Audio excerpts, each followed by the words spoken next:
They made my dream come true in the finals. So Kadita is such a wonderful choice.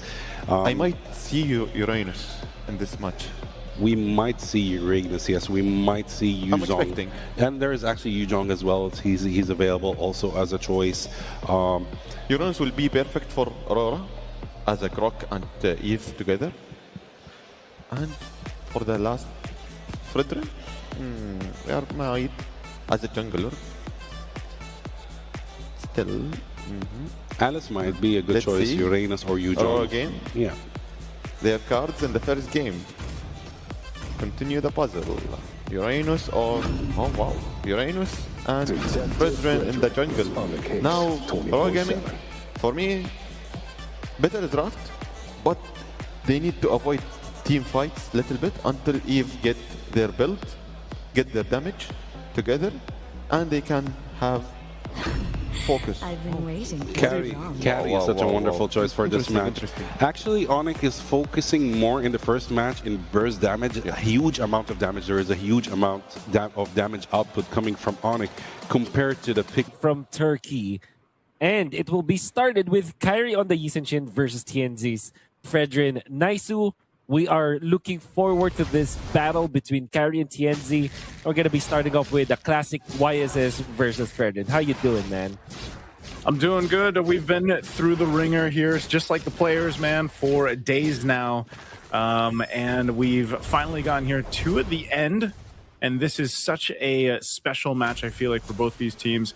I don't know who all predicted, some people have predictions out there. I don't know if they got their predictions correct or not, but I'll tell you what, Games of the Future 2025 in Abu Dhabi has been phenomenal to just kind of watch. And I feel like even a lot of players made names for themselves just in this tournament alone.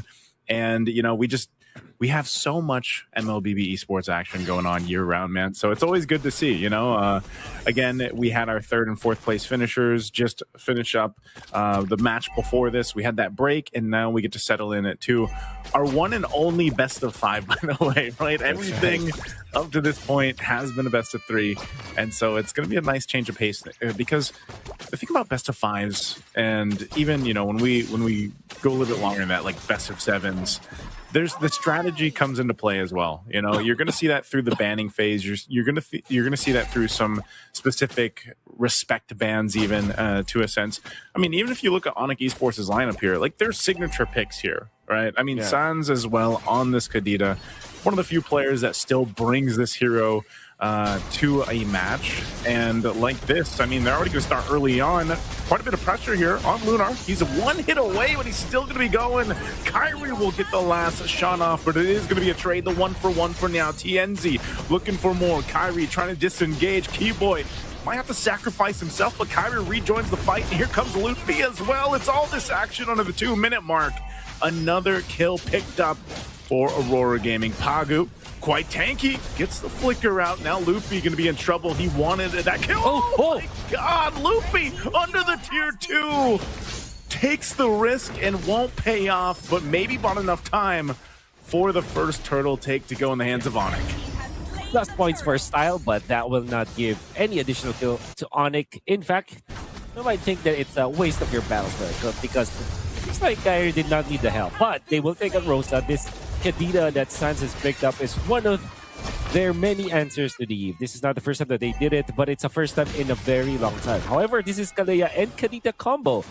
I mean, we have seen this work before when it comes to like bursting down multiple opponents. That's the thing with Kalea and Kadita. Although they can be used for pickoff, they can take out one squishy hero almost instantly and even a tank at certain points.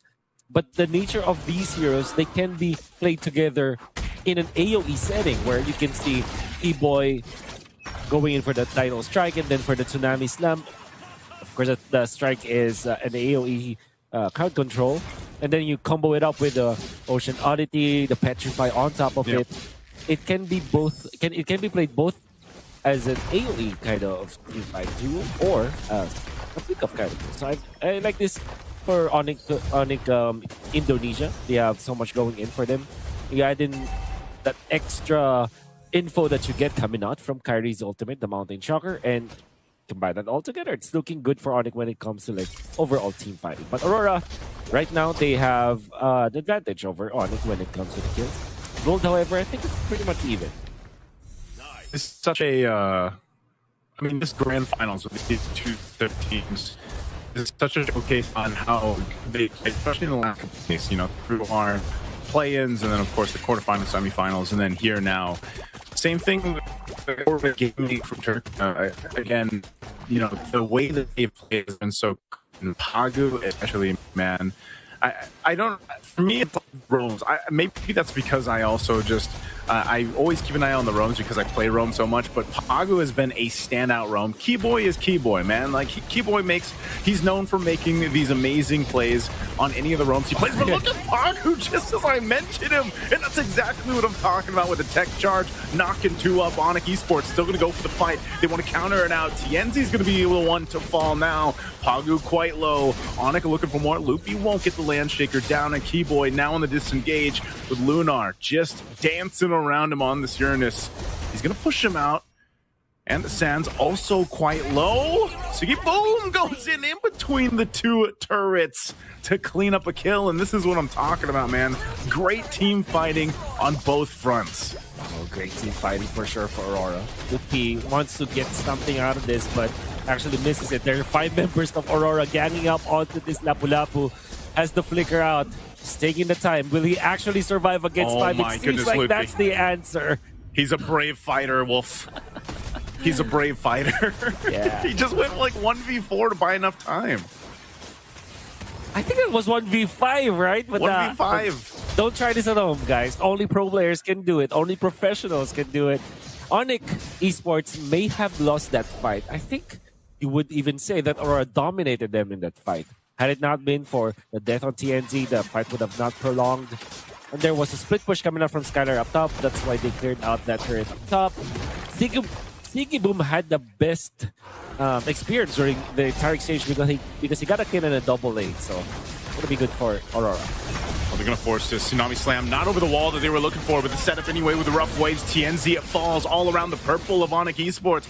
Pagu on the run, Lunar trying to get away. He pops the Consecrate, gets the speed to move, and Lunar will survive. But Aurora Gaming set up for that fight around Onic's purple buff, and they end up losing their jungler. So Onic making a statement, hey, get out of our jungle. Nice defense coming out from Onic, especially in how they connected with Loopy eventually.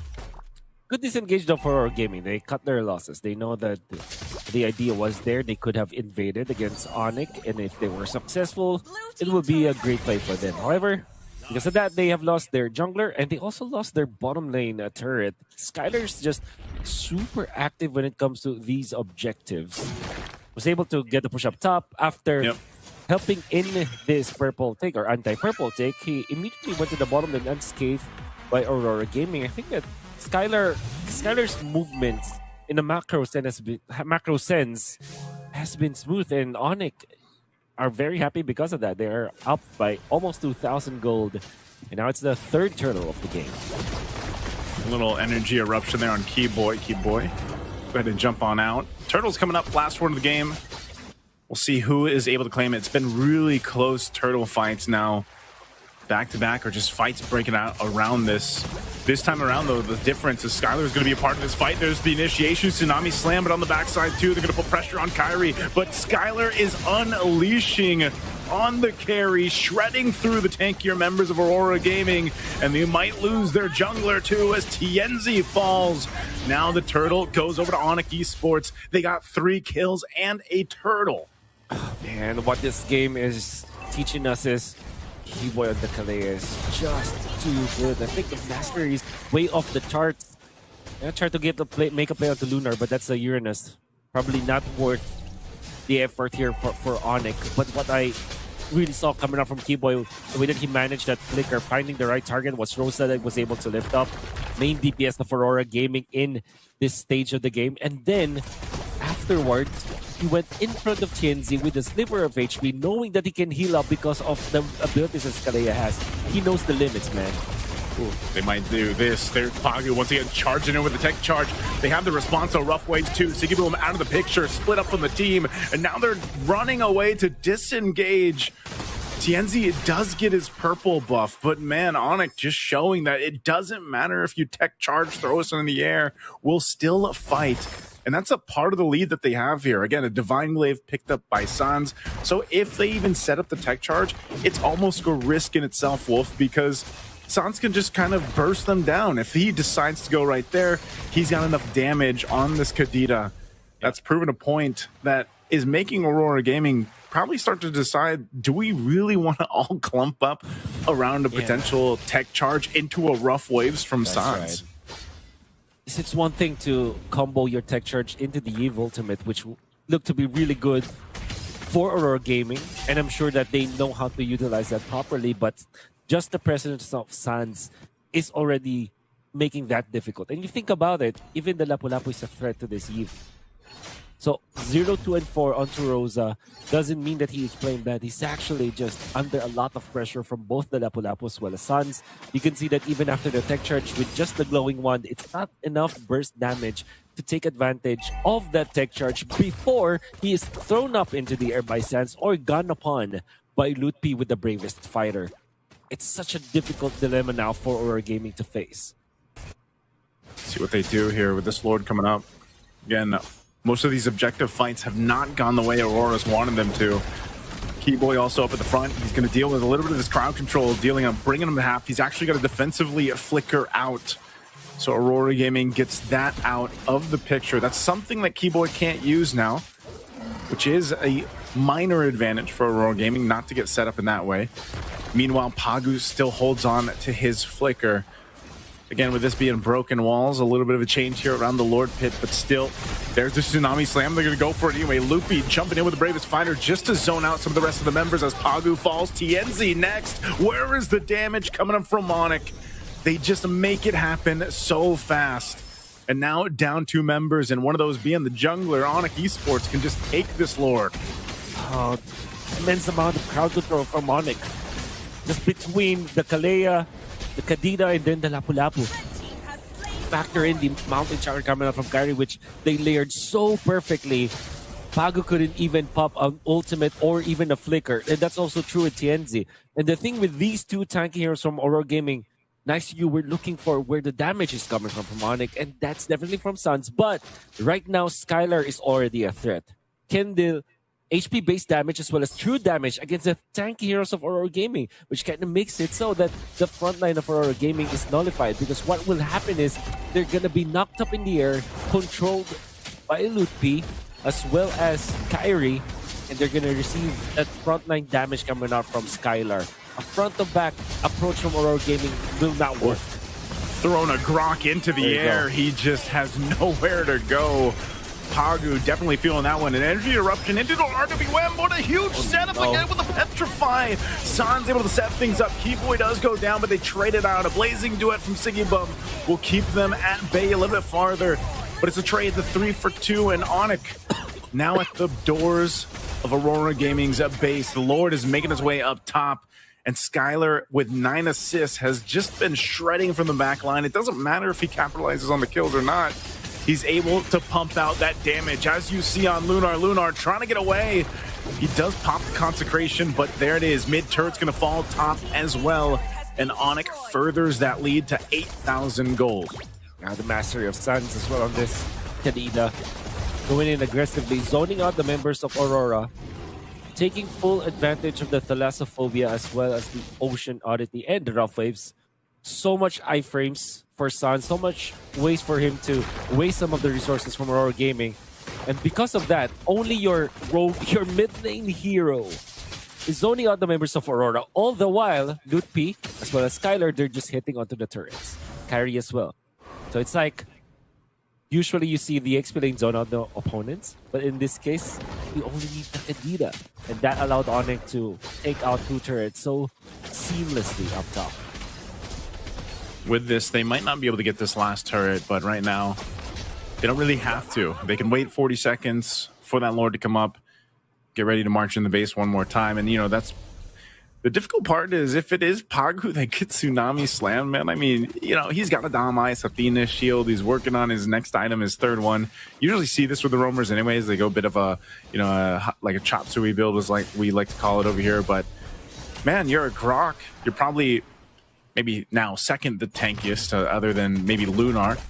But even so, when you get thrown in the air, maybe before you even get slammed into the ground, you're like half health shredded out if Skylar and Sans are doing the work on you, you know? And that's not a place you want to be in.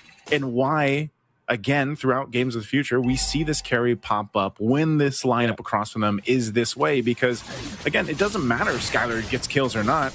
He made the macro play throughout the map. He's now completely online with this carry, and he's just able to go ahead and shred through these tankier heroes of Aurora Gaming.